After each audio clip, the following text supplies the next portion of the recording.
Oh, hey, hello. It's time for a countdown. No. It's time for a count up of my top 5 most anticipated games of 2023. Because if I went from, 5 to 1, there's not really a lot of drama there. Because if you know my top anticipations. So let's do it.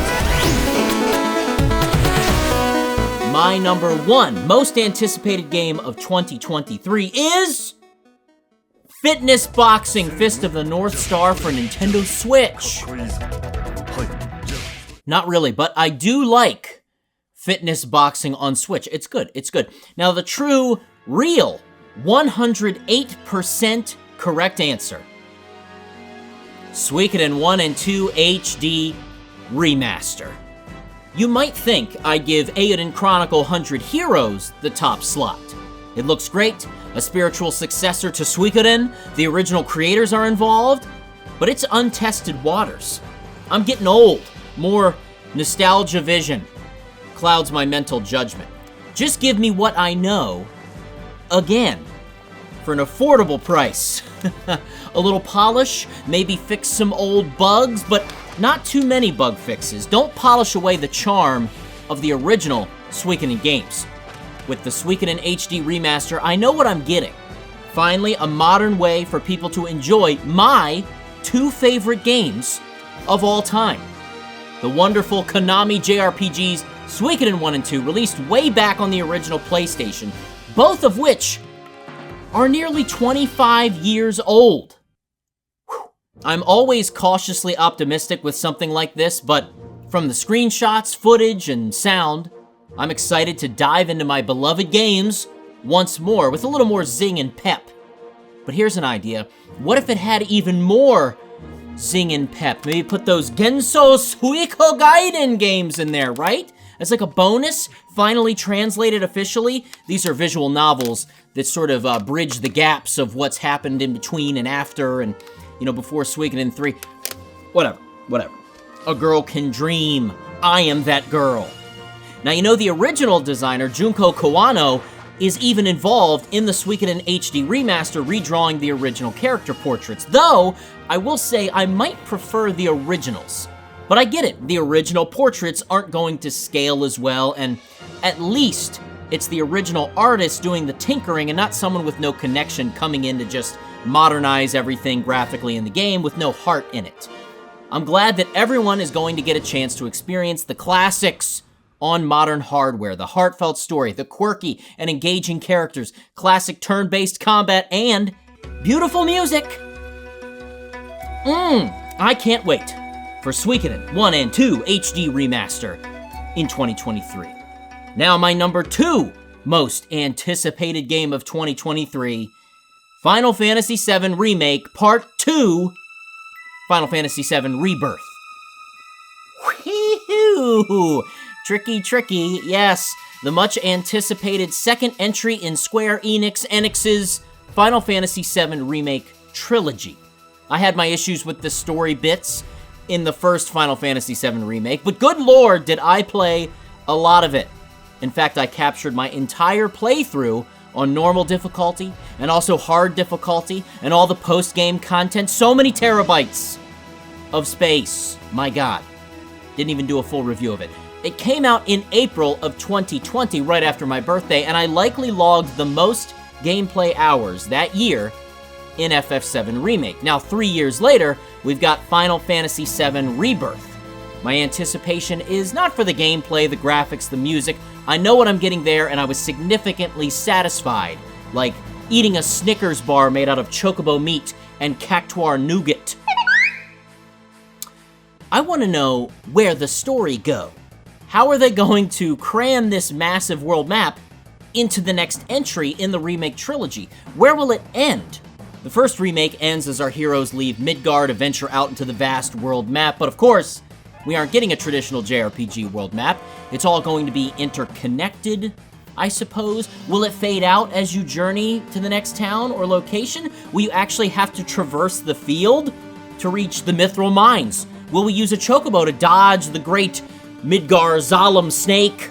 Surely, we'll be adding Yuffie to our traveling party, administering CPR to Priscilla under Junon, getting a tan on the beaches of Costa del Sol, meeting Ketoshi at the Gold Saucer after some amusement park entertainment. All that, and we haven't even covered the original game's full Disc 1. I fear for how much may be cut out to make this supposed trilogy work. Will we get side stories as DLC? I certainly hope not. The logical ending for FF7 Rebirth should occur around the most poignant death of Final Fantasy VII. You know what I'm talking about. It's what most people have been discussing. Will Sephiroth's brutal attack on our beloved party member bring the second part of FF7 Remake to a close? I think so, but I love to be surprised. And yes, I think it's gonna happen. I think swords going through the body. I think it's gonna happen. Finally, we can have some answers as to whether FF7 Remake will stray from the original storyline or get back on track. Either way, we are going to have issues. And it's okay. It's okay to have criticisms of things we love. And I believe, either way, I'm going to have a great time with FF7 Rebirth in 2023. Next up, my number 3 most anticipated game of 2023. More Suikoden, but not really. But really. Eiyuden Chronicle 100 Heroes. Successfully funded on Kickstarter in 2020 by myself and other people of mass intelligence and lovers of classic role-playing games, bringing in over $3.5 million. Jeez. From the original creator of Suikoden comes a very clear spiritual successor. Really, it's just Suikoden without the names, harkening back to the PS1 sprite-based style of the first 2 Suikoden games with over 100 heroes. 108, more than 100. You can smell what Yoshitaka Murayama is stepping in. Oh. Now, this might be the closest thing we get to a proper Suikoden sequel, even if Konami decides to take up the reins after the release of their HD remaster. It won't be the same. Unless they bring the Eiyuden Chronicle team on board to be the potter's hands to carefully craft a proper Suikoden 6 for old school and new school fans alike. Though they might need to HD remaster 3 other games in the series to get us ready for a 6th. I've been following Eiyuden Chronicle 100 Heroes through its Kickstarter.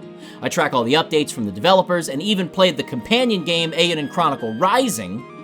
It's gonna be very difficult for Eiyuden Chronicle 100 Heroes to disappoint me in 2023, unless it gets delayed, which is fine. I want the best for it, and the best takes time. You know, I just realized that 2 of my entries on this list have had massive discussions on Digitally Distracted. The original FF7 Remake and Eiyuden Chronicle. And I think I even did a video on one of the other ones, but that's a spoiler. Check them out. Check them out. Now my number 4 most anticipated game of 2023. What's that? Octopath Traveler 2. Man, this guy loves RPGs and sequels, apparently. Yes, Octopath Traveler gets a sequel, and this time we get it physically on PlayStation. Thank you. I would like that for the first game as well, if you don't mind. Octopath Traveler had everything I wanted when it released in 2018. HD 2D sprite-based graphics, great music, interconnected stories that followed the 8 characters, job classes. Man, I love mastering job classes in RPGs. I'm looking at you, Final Fantasy V, and Tactics. And despite the devastating major misstep made in Octopath Traveler, you know what I'm talking about. You can't name any of the characters. Where's Dave? Despite that, Octopath Traveler nailed it for an old soul like me. And now we get the sequel, Octopath Traveler 2. More giant bosses, more amazing camera angles, more orchestral music, more job classes and characters. A whole new set of characters, in fact, because they've gone all Final Fantasy on us. No returning characters, different setting, different story, different world, perhaps. So if you fell in love with any of those elements in the original, too bad. That's why you get 4th place, all right? Now, I'm going to be a 4th place dad if I'm spending all my hours this year on JRPGs. Sorry, son. And finally, just squeaking into the number 5 slot of my most anticipated games of 2023. Final Fantasy 16. Whoa. Whoa.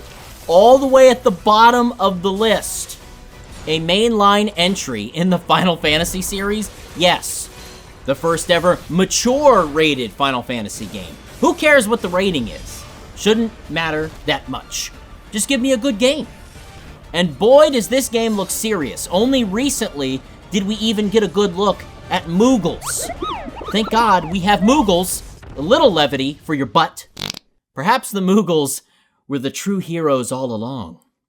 Now the big focus here is summons, or icons, as they are known in this FF world. Of course, summoning creatures into battle has been a staple of Final Fantasy, from Shiva to Ifrit, Odin to Alexander, Doom Train to Fat Chocobo.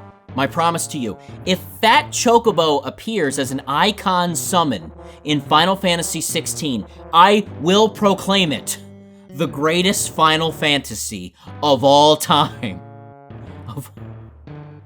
I'm just not sure what to think about Final Fantasy 16. Try from My Life in Gaming and myself had a reaction to the trailer, and I was a little more worried than him. I don't even know what I want from Final Fantasy anymore. Maybe I'm just stuck in the past.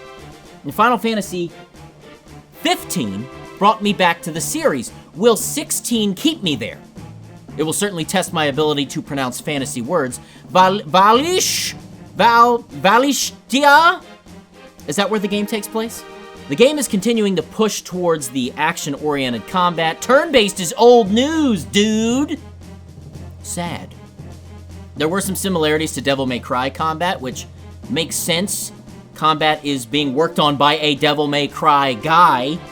Devil May, no thank you. But hey, you know, it's not for everybody, but at least it's still Final Fantasy, right? Final Fantasy means different things to different people. It may not be my Final Fantasy, but that's okay. It might be your Final Fantasy. So we'll just have to wait and see what I think of Final Fantasy 16. Something to anticipate. Hopefully, it'll be good news in 2023. There you have it, Game Dave's top 5 most anticipated games of 2023. What are yours? Are they similar to mine? How close did we get? Are we in sync? I'm sure there are many games on your list that I don't even know about. Based on my list, I'm clearly a very well-rounded gamer. But either way, I wish all of you the best in the new year, and remember, we are both going to stay digitally distracted in 2023. 23, 2, this is 3, and this is 4, so 3. 2023.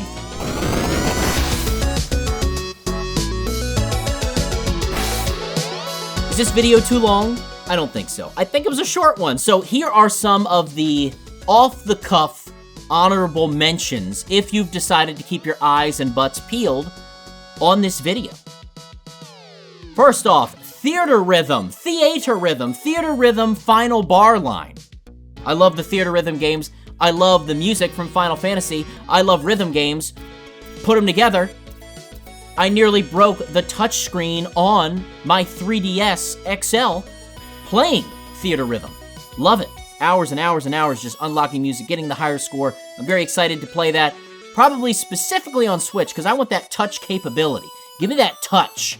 Final Fantasy, Theater Rhythm, coming to a full-blown console this year. Then, of course, we've got my little pink puffball, Kirby. Kirby's Return to Dreamland Deluxe is coming out in 2023. I mean, what is there to be said that's probably going to be fun? A Mega Man Battle Network Legacy Collection. I have the original release Legacy Collections. I know they came out on PS2 with the Mega Man Collection, Anniversary Collection, and the Mega Man X Collection. And then they re-released those later on Switch and I think PlayStation, right? They come out on both. So that's nice to have that compilation. Now, what's interesting about Mega Man Battle Network Legacy Collection is I have not played any of the Mega Man Battle Network games. I played the originals, obviously. I played the X games, most of them, but I did not transition over to Mega Man Battle Network. So that'll be interesting to try those games for the first time definitely will pick that up. And then we go back to a game that I talked about many years ago that I believe is finally going to be finished in 2023. Baldur's Gate 3. I did a video when the trailer launched years ago, and we're finally getting a full version. I know it's been in like early beta, early play. It's not been the final version, but supposedly that is coming in 2023. Baldur's Gate 3. I love the original 2 games. Hours and hours making parties, leveling up, getting experience points. Classic Dungeons and Dragons goodness. Let's get back to the Forgotten Realms in Baldur's Gate 3. And lastly, not so much a game as it is hardware. PlayStation VR 2. PlayStation VR 2. Really excited to see how powerful this console-based VR can be with PlayStation VR 2. Haven't really kept up with what games are coming out, but I believe PlayStation VR 2 is coming out in February. I did get a pre-order link invite thing. I think you can still pre-order it right now. We'll see how PlayStation VR 2 stacks up against PC hardware for VR.